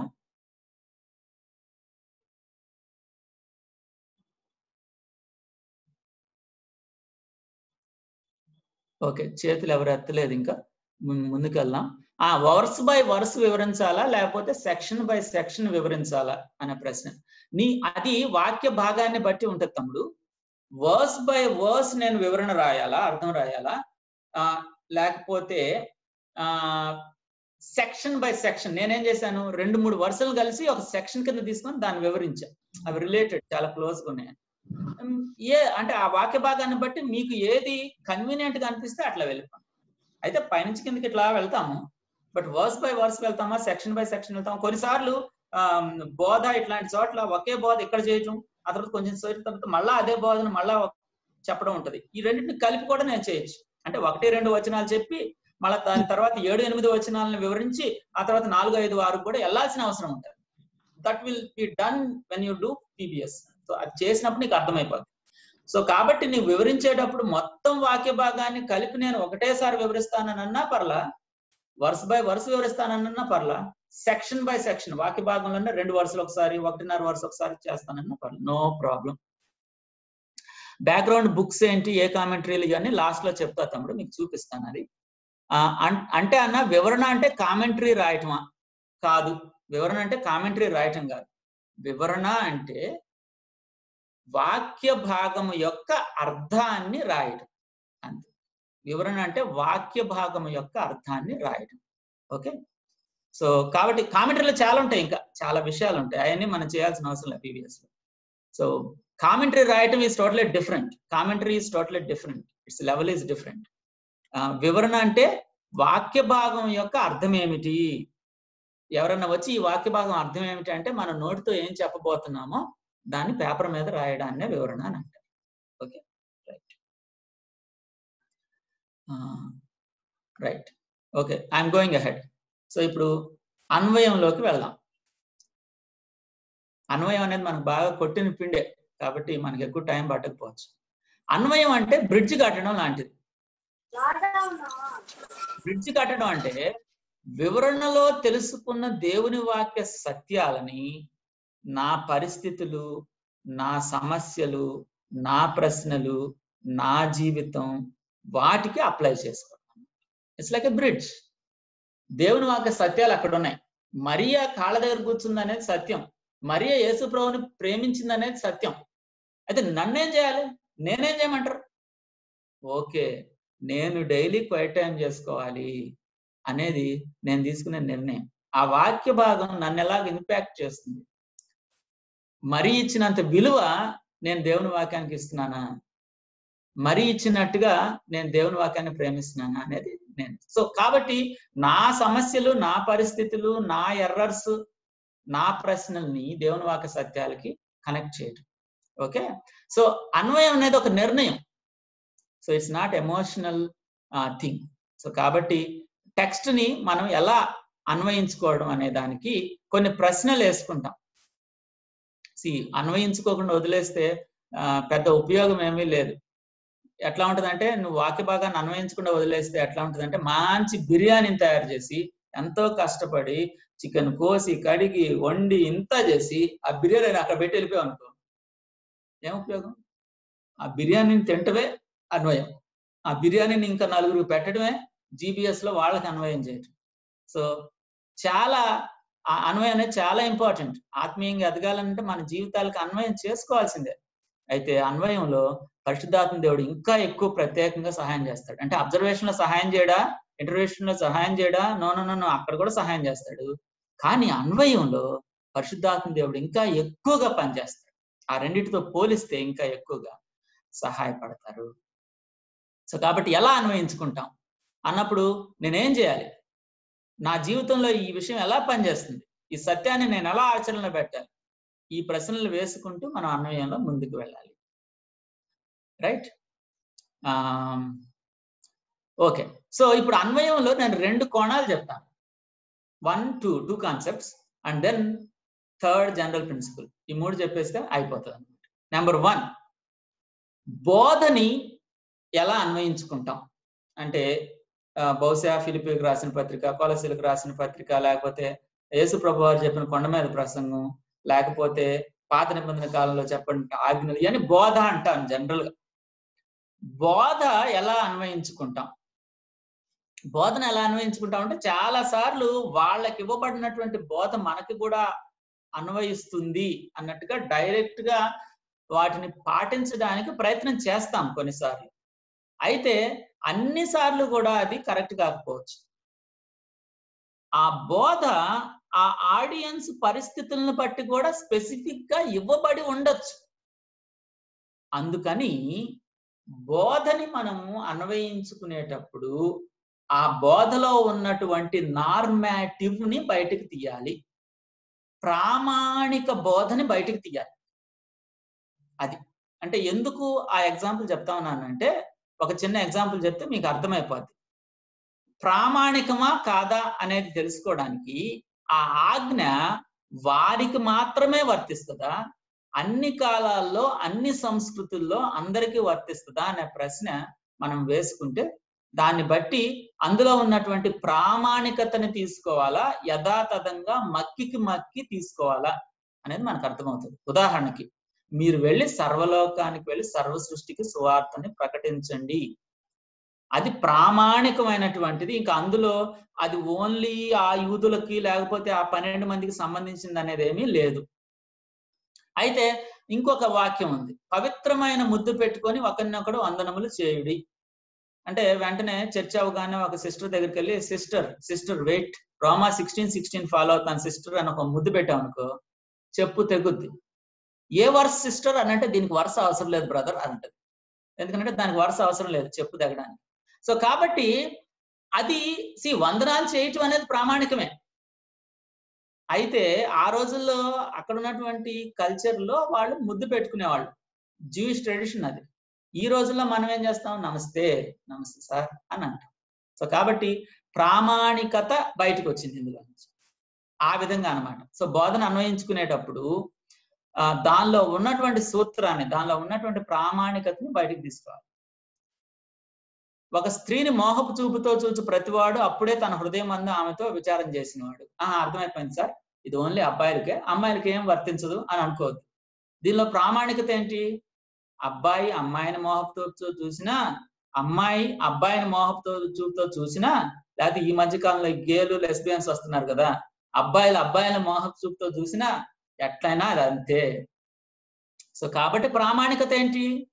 మోహపు చూపు అనేది ప్రామాణికత. సో ఆ విధంగా దాన్ని మనం తీసుకోవడం అనేది చాలా చాలా ఇంపార్టెంట్. సో కాబట్టి బోధ అనేది అప్లై చేసుకునేటప్పుడు తీసుకోవచ్చు, అందులో ఉన్నటువంటి కల్చరల్ ఆస్పెక్ట్ ని కొంచెం ప్రామాణికంగా మార్చేసి దాన్ని మనం తీసుకోవటం అన్నమాట. సో యాజ్ ఇట్ ఈస్ గా మక్కి అన్ని చేయాల్సిన అవసరం లేదు. దానిలో ఉన్నటువంటి నేను నిన్న కూడా మాట్లాడాను, స్పిరిట్ ఆఫ్ ద కమాండ్, అందులో ఉన్నటువంటి ఆత్మ ఏంటి అంటే యేసుప్రభు వారు చెప్పడంలో ఆయన గూఢ ఉద్దేశం ఏంటి. ఆయన ఆ రోజుల్లో ఎదురుగా ఉన్న వాళ్ళకి ఆ మాట చెప్పారు. ఒకవేళ ఆయనే అదే మాట ఈ రోజు నా ముందు నిలబడి చెప్పాలంటే ఏం చెప్పుండేవాడు? పౌలు గారు రోమీ పత్రికలో రోమీయులకు ఏం చెప్పాడంటే పవిత్రమైన ముద్దు పెట్టుకొని ఒకళ్ళొకళ్ళు ఆ వందనం చేసుకోండి అని చెప్పాడు. అదే పౌలు గారిని దేవుడు తన కృప చూపించి ఒకసారి వెళ్ళి ఐబిఎస్ లో కూడా మాట్లాడి రండి అని అంటే సడన్ గా ఆయన వచ్చాడు అనుకో, ఒక నిమిషం ఆయనకు టైం ఇవ్వబడితే ఆయన మనకేం చెప్తాడు? పవిత్రమైన ముద్దు పెట్టుకోండి అని చెప్తాడా? లేకపోతే ప్రైజ్ ద లార్డ్ అని చెప్పుకొని ఒకళ్ళకొకళ్ళు వందనాలు చేయండి అని చెప్తాడా? సో అది ఆ రోజుల్లో అయితే వాళ్ళకి అలా చెప్పాడు, ఈ రోజుల్లో మనకి ఇలా చెప్తాడు. ఎందుకంటే అందులో ఉన్న ఆత్మ వందనాలు చెప్పుకోవటం, ఒకళ్ళొకళ్ళని గౌరవించుకోవటం అనేది అందులో ఉన్న. సో అది నెంబర్ 1. 3 విషయాలు చెప్తానన్నాను కదా. నెంబర్ 1 అది ఏంటది? బోధని ప్రామాణికతని బట్టి అన్వయించుకోవటం. నెంబర్ 2 సంఘటనని అన్వయించుకోవటం. సంఘటనని అన్వయించుకోవటం అంటే ఒక సంఘటనలో వ్యక్తులు చేసినవన్నీ కూడా మనం కూడా చేయొచ్చు అని తీసుకోవద్దు. అది చాలా డేంజరు. ఒక సంఘటనలో జరిగేటప్పుడు ఒక వ్యక్తి ఇంకో వ్యక్తికి ఏదో ఆజ్ఞించాడు అనుకోండి, బోధ కాదు ఇది, సంఘటన. ఒక సంఘటన జరుగుతా ఉంది, ఒక నెరేటివ్ జరుగుతా ఉంది. ఆ నెరేటివ్ లో ఒక వ్యక్తి ఇంకొక వ్యక్తికి ఏదో చెప్తే అది నాకు కూడా చెప్పారు అని అనుకోవాల్సిన అవసరం లేదు. లేదా ఒక సంఘటనలో యేసు ప్రభువు అక్కడ కూర్చున్నటువంటి ఒక వ్యక్తితో ఒక మాట చెప్తే అది నాకు కూడా చెప్పింది అని అనుకోవాల్సిన అవసరం లేదు. అయితే దాన్ని బట్టి దేవుని స్వభావం ఏంటి, గుణలక్షణాలు ఏంటి అనేది మనకు అర్థమవుతాయి. ఇది కూడా నేను ఎగ్జాంపుల్ చెప్తే మీకు అర్థమైపోతుంది. అలాగే ఒక వ్యక్తి చేసిన పని నేను కూడా చెయ్యాలి అని కాదు. ఒక ఎగ్జాంపుల్ నేను తీసుకుంటాను. ఉదాహరణకి దావీదు గొలియాతు కథ మనం చదువుతున్నాం. దావీదు చక్కగా వడిసెలు నేర్చుకున్నాడు. గొలియాతు మీదకి వెళ్ళాడు. వడిసెల్లో నుంచి 5 రాళ్ళు తీసుకున్నాడు. 5 చాలా ఇంపార్టెంట్ అని అంటారు చాలా సార్లు. రాయిని తీసుకొని టక్ టక్ టక్ కొట్టి ఒక్క దెబ్బ కొడితే గొలియాతు పడి చచ్చిపోయాడు. ఇప్పుడు నేను దీన్ని అన్వయించుకోవాలి. ఏం అన్వయించుకుంటాను? సో దావీదు విజయానికి వెనక రహస్యం ఒడిసెలు కాబట్టి మనం అందరం ఒడిసెలు నేర్చుకోవాలి అని అన్వయించుకుంటామా? No, we don't do that. So ఎవరైనా దేవుణ్ణి విమర్శిస్తే ఇమీడియట్ గా వాళ్ళ మీదకి యుద్ధానికి వెళ్ళాలి అనుకుంటామా? No no no, we don't do it. అక్కడ యుద్ధం జరుగుతుంది ఆల్రెడీ, కాబట్టి దావీదు యుద్ధం చేయాల్సి వచ్చింది. So we don't do it. So కాబట్టి మరి ఏం తీసుకోవాలి?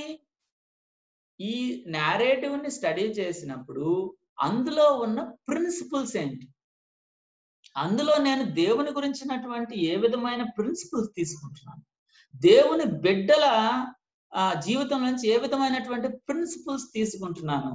బహుశా నేను ఏమంటానంటే దావీదు దేవునిని ఎవరన్నా నిందిస్తుంటే తట్టుకోలేకపోయేవాడు. He is jealous for the name of the Lord. He is jealous for the reputation of the Lord.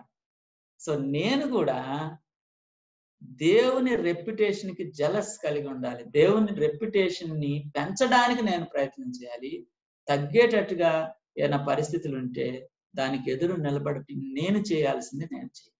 That's a wonderful principal that comes of. Okay, so అందుకే అంటే మక్కిగా తీసుకోవడం వల్ల చాలా అనర్థాలు జరుగుతా ఉన్నాయి. ద్వితీయోపదేశకాండం 2వ అధ్యాయం 3వ వచనంలో వారు ఉత్తరమునకు వెళ్ళిరి అని ఉంది. సో వాళ్ళు ఉత్తరానికి వెళ్ళారు కాబట్టి ఈ వాక్యాన్ని క్వైటాన్ చేసుకుంటున్నటువంటి నేను అర్జెంట్ గా ఇక హైదరాబాద్ లో ఉండడానికి కుదరదు, నేను నార్త్ ఇండియాకి వెళ్ళిపోవాలి అని నేను వెళ్ళిపోయాను అనుకోండి, మీరేమంటారు నన్ను? అన్నా వాళ్ళు ఉత్తరానికి వెళ్ళారని ఉంది కానీ దేవుడు నువ్వు ఉత్తరానికి వెళ్ళని ఎక్కడ చెప్పాడు? అసలు కోదండరాము నువ్వు ఉత్తరానికి వెళ్ళని ఎక్కడ చెప్పాడు? వాళ్ళు మరి ఇంకో చోటకి వెళ్ళి వాళ్ళు దక్షిణానికి వెళ్ళారు అని ఉంటే వెంటనే నువ్వు ఆ ఊరు వదిలేసి మళ్ళీ ఇక్కడికి వస్తావా? వాళ్ళు తూర్పునకు వెళ్ళారని ఉంటే వెంటనే వచ్చేస్తాం. No no no no no, you are just reading an information return there. అక్కడ నువ్వు తీసుకోవాల్సిన విషయం ఏంటంటే దేవుడు వాళ్ళని నడిపించాడు, వాళ్ళు ఉత్తరానికి వెళ్ళారు. So they are so obedient to God's paths and God's ways. So obedience అనే ప్రిన్సిపల్ నువ్వు బయట తీసుకోవాలి, కానీ దాన్ని నువ్వు వాళ్ళు చేశారు కాబట్టి నేను కూడా చేశాను అని అనుకుంటే తప్పు అయిపోతుంది అని తీసుకోవాల్సిన అవసరం ఉంటుంది. సో కాబట్టి ఒక సంఘటన తీసుకున్నప్పుడు ఆ సంఘటనలో ఉన్న ప్రిన్సిపల్ ని బయటకు తీయాలి. దేవుని గురించి, వ్యక్తిని గురించి ఆలోచిస్తూ ఈ సంఘటనలో ఉన్నటువంటి నీతి ఏంటి, మూల సూత్రం ఏంటి అని చూసి అన్వయించుకోవాలి. సో దీన్ని చాలా జాగ్రత్తగా ఉంటుంది. సో కొన్నిసార్లు అందుకే ఏమంటామంటే బైబిల్లో ప్రతి పేరాకి మనం అబ్జర్వ్ చేయొచ్చు, ఇంటర్ప్రిటేషన్ చేయొచ్చు. అయితే నా పరిస్థితుల్లో నాకు ఆ సమయంలో అన్వయం ఉండొచ్చు, ఉండకపోవచ్చు. దావీదు కథ చదువుతాను, గొలియాతును చంపడం. ఇప్పుడు నేను ప్రత్యేకంగా నాకేమీ అప్లై అవ్వట్లేదు, ఓకే ఫైన్, నో ప్రాబ్లం. అయితే నేను అర్థం చేసుకున్నాను కదా దేవుని గురించినటువంటి గొప్ప విషయాలు, దేవుని బిడ్డల గురించినటువంటి గొప్ప విషయాలు, నో ప్రాబ్లం. సో కాబట్టి ప్రతి పేరాకి వివరణ ఖచ్చితంగా ఉంటాయి, కానీ అన్వయం అన్ని పేరాలకి ఖచ్చితంగా ఉండకపోవచ్చు. So these are the 2 things. Number 3 and the last thing, అదేంటంటే వాక్యాన్ని నేను అర్థం చేసుకొని అన్వయించుకునేటప్పుడు కొన్నిసార్లు సరైన అన్వయాన్ని తీసుకోకపోవడానికి కారణం ఏంటంటే వాక్య భాగంలో ఉన్నటువంటి సత్యాల్ని నేను అన్ని రోల్స్ కి అప్లై చేసుకోవట్లేదేమో. నాకున్న రోల్స్ ఏంటి అంటే నేను పోషించే వివిధ పాత్రలు. నా గురించి నేను చెప్పాలంటే నేను ఒక తండ్రిని, నేను ఒక భర్తని, నేను ఒక ఈజీఎఫ్ గ్రాడ్యుయేట్ని, నేను ఒక చర్చ్లో మెంబర్ని, నేను ఒక సాఫ్ట్వేర్ కంపెనీలో ఉద్యోగం చేస్తున్నాను, ఒక ఉద్యోగిని. సో ఈ విధంగా ఆలోచిస్తూ పోతా ఉన్నప్పుడు ఈ వాక్య భాగాన్ని నేను చదివిన తర్వాత, దీన్ని వివరించిన తర్వాత ఓకే నాకు బాగా అర్థమైపోయింది. ఇప్పుడు నేను ఒక తండ్రిగా ఈ వాక్య భాగాన్ని ఎలా అన్వయించుకుంటాను, ఒక తండ్రిగా నేనేం చేయాలి, దీన్ని నేను ఎలా ఆచరణలో పెట్టాలి, ఒక భర్తగా నేను ఎలా ఆచరణలో పెట్టాలి, ఒక కొడుకుగా నేను ఎలా ఆచరణలో పెట్టాలి, ఒక ఈజీఎఫ్ గ్రాడ్యుయేట్ గా ఎలా ఆచరణలో పెట్టాలి. సో ఈ విధంగా నేను నా రోల్స్ రాసుకొని పేపర్ మీద ఆ రోల్స్ కి ఎలా ఆచరణలో పెట్టాలని ఆలోచించి, కొన్నిసార్లు కొన్ని వస్తాయి కొన్ని రావు. అగైన్ నేను చెప్పాను అన్ని అప్లికేషన్స్ అన్నిటికీ ఉండకపోవచ్చు, వచ్చినప్పుడు నేను తీసుకోవాలి. సో కాబట్టి వివిధ పాత్రలు రాసుకుంటాను. ఆ పాత్రకు సంబంధించినటువంటి అప్లికేషన్ తీసుకోవడానికి మనకి కొన్ని అప్లికేషన్ క్వశ్చన్స్ ఉన్నాయి. మన అన్నవాళ్ళు అక్కవాళ్ళు ఆల్రెడీ చెప్తారు మనకి, ఇది PBS లో కూడా చెప్తారు. ఏదైనా ఒక పారాగ్రాఫ్ ని అన్వయించుకునేటప్పుడు ఈ ప్రశ్నలు వేస్తాం మనం. కాబట్టి ఈ ప్రశ్నలు నేను ప్రతి ప్రశ్నని నేను ఎక్స్ప్లెయిన్ చేయను. వీటితో పాటు ఇంకా కొన్ని ఎక్కువ క్వశ్చన్స్ మీకు చెప్తే మంచిదే. ఆస్పెక్ట్ అని కూడా చెప్తారు, అది కూడా మంచిదే. సో ఇవన్నీ కూడా వాక్య భాగాన్ని అప్లై చేసుకోవడానికి ఉపయోగపడతాయి.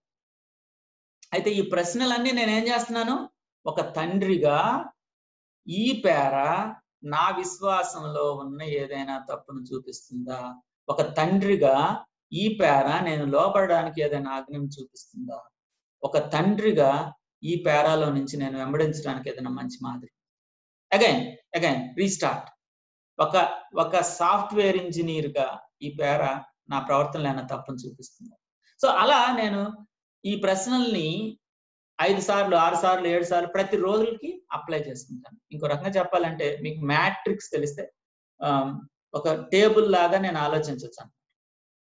సో ప్రతి ప్రశ్న ప్రతి రోల్కి వేస్తూ వచ్చినటువంటి సమాధానాన్ని నా జీవితానికి నేను అప్లై చేసుకుంటాను. Okay right. సో ఇక్కడతో ఆగిపోదాం. Any questions so far? Any questions? అప్లికేషన్లో ఏమైనా స్పెషల్గా అప్లికేషన్లో ఏమైనా ప్రశ్నలు ఉంటే ఒక 2-3 నిమిషాలు తీసుకొని మనం ముగించుకుందాం.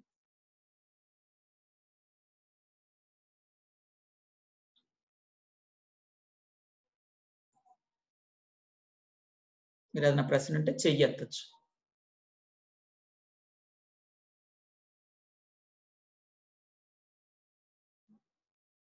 లేదా చాట్ బాక్స్ లో కూడా టైప్ చేయొచ్చు. ఆల్రెడీ ఇంటర్ప్రిటేషన్ గురించి 1-2 క్వశ్చన్స్ చాట్ బాక్స్ లో ఉన్నాయి. ఒకటి కాదు, ఒకటే ఉంది ప్రశ్న, సారీ 2 లేవు, ఒకటే ప్రశ్న ఉంది. దాన్ని నేను చూపిస్తాను, దాన్ని నేను లాస్ట్ లో చూస్తాను. సో ఇది స్పెసిఫిక్ థింగ్. రమేష్, మీరు అడిగిన స్పెసిఫిక్ క్వశ్చన్ మీరు నాకు వాట్సాప్ లో పోస్ట్ చేయండి, పర్వాలేదు. నా వాట్సాప్ నెంబర్ మీకు గ్రూప్ లో దొరికిపోద్ది, నేను మీ గ్రూప్ లో ఉన్నా.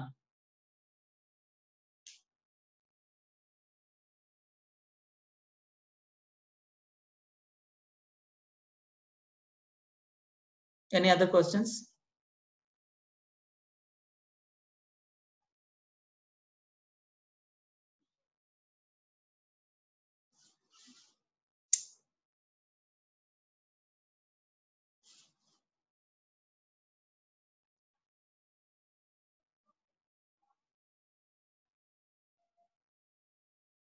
ఎత్తితే మీకు అన్మ్యూట్ చేస్తారు.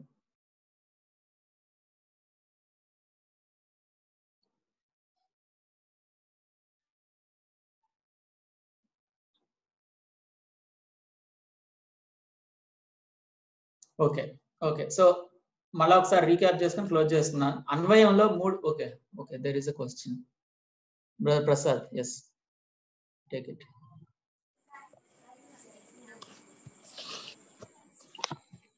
అప్లికేషన్స్ కూడా డిస్కషన్ మోడ్ లో రావాలా questions brother? No no no no no no. See, ఇప్పుడు ఈ ప్రశ్నలు అనేవి నేను జీబీఎస్ ని దృష్టిలో పెట్టుకొని చెప్పట్లేదు బ్రదర్, ఇది పీబీఎస్, నాకు నేను అప్లై చేసుకుంటున్నాను కదా. ఇప్పుడు మీరు ఒక ప్యాసేజ్ లో ఉన్నటువంటి వివరాలను బయటకు తీయడానికి మీరు ఏం చేశారు? ఎవరు, ఏమిటి, ఎక్కడ, ఇలాంటి ప్రశ్నలు వేసి ఆ ప్రశ్నలకి ఆ ప్యాసేజ్ నుంచి సమాధానాలు కనుక్కుంటూ ఆ ప్యాసేజ్ లో ఉన్న వివరాలను బయటకు తీసుకొచ్చారు. అలాగే అన్వయించుకోవడానికి నేను మీకు కొన్ని ప్రశ్నలు ఇచ్చాను, క్లూస్ అన్నమాట. ఇప్పుడు ఆ వాక్య భాగాన్ని ఎదురుగా పెట్టుకుంటాను, నేను రాసుకున్నటువంటి వివరణను ఎదురుగా పెట్టుకుంటాను. ఈ వాక్య భాగం నాకు బాగా అర్థమైంది. ఇప్పుడు నాకు నేను వేసుకునే ప్రశ్న ఏంటి? ఇది వేరే వాళ్ళకి వేసే ప్రశ్న కాదండి, ఇది జీపీఎస్ కి దీనికి ఏ సంబంధము లేదు. ఈ రెండు నా ముందు పెట్టుకొని ఈ పేర నా విశ్వాసంలో, నా ప్రవర్తనలో ఏదైనా తప్పును సూచిస్తుందా అని చూస్తాను. ఉదాహరణకి మరియా మార్తా స్టోరీలో అదంతా చేసిన తర్వాత ఈ పేర నా విశ్వాసంలో, నా ప్రవర్తనలో ఏదైనా తప్పును చూపిస్తుందా అని అన్నప్పుడు, ఏదైనా అర్జెంట్ పని ఉంటే వాక్యాన్ని వదిలిపెట్టి పని వైపు పరిగెత్తుతున్నట్టున్నాను నేను. మరియలాగా యేసుప్రభుల వారి పాదాల దగ్గర కూర్చుంటే నాకు ఎంత మేలు అని నాకు సమాధానం వచ్చింది. ఆ సమాధానాన్ని పేపర్ మీద రాస్తా, క్వశ్చన్ రాయను నేను పేపర్ మీద. ఇప్పుడు నా సమాధానాన్ని ఏం రాశాను? అప్లికేషన్ అని హెడ్డింగ్ పెట్టి, నేను మరియలాగా యేసు ప్రభు పాదాల దగ్గర కూర్చొని వాక్యం నేర్చుకోవడానికి ప్రాధాన్యత ఇస్తాను. పనుల కంటే కూడా ఆయన వాక్యం నేర్చుకోవడం నాకు మంచిది అని రాసుకున్నా. ఎందుకు రాసుకున్నాను?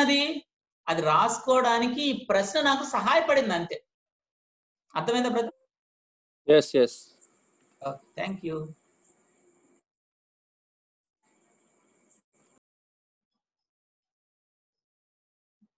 ఓకే, సో కాబట్టి మనం ఏం చేసాము? ఇంటర్ప్రిటేషన్ 4 సూత్రాలు ముఖ్యంగా చూసాం, 5వ సూత్రాన్ని లాస్ట్ లో అప్లై చేసుకున్నాం. ఆ సూత్రాలన్నీ మైండ్ లో పెట్టుకొని వాక్య భాగానికి అర్థం రాసాం. అలాగే అప్లికేషన్ అని అంటే ఏంటంటే, ఈ క్వశ్చన్స్ అన్నిటిని నా ముందు పెట్టుకొని ఈ క్వశ్చన్కి సమాధానాలు కనుక్కుంటూ నా మీద నేను ఆ ప్రశ్నలు వేసుకుంటూ అప్లికేషన్ అని హెడ్డింగ్ పెట్టుకొని చక్కగా అప్లికేషన్ నెంబర్ 1, నేను దేవుని వాక్యానికి అత్యున్నతమైనటువంటి ప్రాధాన్యతనిస్తాను, పనులున్నా సరే క్వైట్ టైం వదులుకోను. నెంబర్ 2, ఎంత ఫ్రస్ట్రేషన్ లో ఉన్నా యేసు ప్రభువుని నిందించటం అనేది నా జీవితంలో ఉండకూడదు, సనగటం ఉండకూడదు. అంటే మార్త సనిగింది కదండి, అక్కడి నుంచి వస్తుంది అప్లికేషన్. నెంబర్ 3, అలా ఇలా నేను రాసుకుంటూ వెళ్ళిపోతాను. These are my applications. So ఈ అప్లికేషన్స్ రావడానికి అవి ఉపయోగపడతాయి. సో ఇందులో నెంబర్ 1 బోధ అయితే ప్రామాణికమా కాదా చూస్తాను, ప్రామాణికతను బయటకు తీసుకొస్తాను. నెరేటివ్ అయితే ప్రిన్సిపుల్ ఏంటి, వాళ్ళు అక్కడికి వెళ్ళారు కాబట్టి నేను అక్కడికి వెళ్తాను, వాళ్ళు అది చేశారు కాబట్టి నేను కూడా అది చేస్తాను, అది అన్వయం కాదు. అందులో ఉన్న ప్రిన్సిపుల్ ఏంటి, గాడ్స్ హార్ట్ ఏంటి, ఎగ్జాంపుల్ ఏంటి, అది నేను చూసి ముందుకు వెళ్తాను. సో రిసోర్సెస్ ఏంటి అని అడిగారు కదా. సో ఏమేమి వాడచ్చు, బైబిల్ ట్రాన్స్లేషన్స్ వాడచ్చు, రకరకాల బైబిల్ ట్రాన్స్లేషన్స్ ఉన్నాయి. పవిత్ర గ్రంథం, పరిశుద్ధ బైబిల్, ఇవన్నీ వేరియస్, తెలుగు 4-5 మంచి ట్రాన్స్లేషన్స్ వచ్చేసాయి. ఇవన్నీ మనం రిఫర్ చేసుకోవచ్చు. ఇంగ్లీష్ లో అయితే NIV, NKJV, ESV ఇవన్నీ వాడుకోవచ్చు. ఆ తర్వాత మన బుక్స్, బాగా చదివే బుక్స్ ఏంటంటే how to understand your Bible, TN Sharatkar రాశారు, మంచి పుస్తకం. మంజుల లాజరస్ అక్క, it's a very good study, సమగ్రమైందే ఇది. బైబిల్ స్టడీ అనే పుస్తకం నంబర్లో దొరుకుతుంది మీకు. లెట్ ద బైబిల్ స్పీక్, ఇది నంబర్లో దొరుకుతుంది. How to read the Bible for all its worth, wonderful book this is. Gordon Fee, చాలా ప్రాక్టికల్ అప్రోచ్ ఉంటుంది. ఇది ఇంకా మిమ్మల్ని అడ్వాన్స్ లెవెల్లోకి తీసుకెళ్ళిపోతుంది. గ్రాస్పింగ్ గాడ్స్ వర్డ్, ఇది foreign edition but it's a wonderful book. ఈ PPT మీకు పంపిస్తాను, so don't worry. Hermeneutics, principles and practices of Bible interpretation, this is like a textbook of interpretation అండి. Super good, simple, profound. Heart is the target, this is for application specifically. Exercises and the preacher, చాలా బాగుంటది. Bible study handbook, wonderful book. అతో study Bibles, introductions కోసం, interpretation చేసేటప్పుడు starting లో మనకి culture, context వీటిలో కొంత అర్థం అవడానికి, తర్వాత స్ట్రక్చర్ ఫైనలైజ్ చేసుకోవడానికి స్టడీ బైబిల్స్ ఉపయోగపడతాయి. 2 స్టడీ బైబిల్స్ నేను మీకు రికమెండ్ చేయగలుగుతాను. Number 1 the living insight study Bible, Charles Finder గారు జనరల్ ఆథర్ దీనికి, ఇది బాగుంది. ఆ తర్వాత గ్లోబల్ స్టడీ బైబిల్, మన వాళ్ళకి చాలా మందికి ఫ్రీకి ఇచ్చారు, ఇది ఇంగ్లీష్ స్టాండర్డ్ వర్షన్. ఈ 2 చాలా బాగున్నాయి study Bibles. Background commentary, background ఎలా తెలుస్తుంది అని అడిగారుగా. సో ఇక్కడ న్యూ టెస్టిమెంట్ బ్యాక్గ్రౌండ్ కామెంటరీ చాలా బాగుంటుంది. ఓల్డ్ టెస్టిమెంట్ కూడా ఇలాంటిదే ఉంది. IVP Bible background commentary for old testament. New Bible dictionary మంచిదే. కామెంటరీస్ 2 లేదా 3 కామెంటరీస్ రికమెండ్ చేస్తాను మీకు. సౌత్ ఏషియా బైబిల్ కామెంటరీ బాగుంటది. ఆ తర్వాత Bible speaks today series, it's series of commentary, multi author, చాలా బాగుంటది. NIV application commentary, Zondervan publications, చాలా బాగుంటది. సో ఇవి మీరు చాలా చక్కగా ఉపయోగించుకోవచ్చు.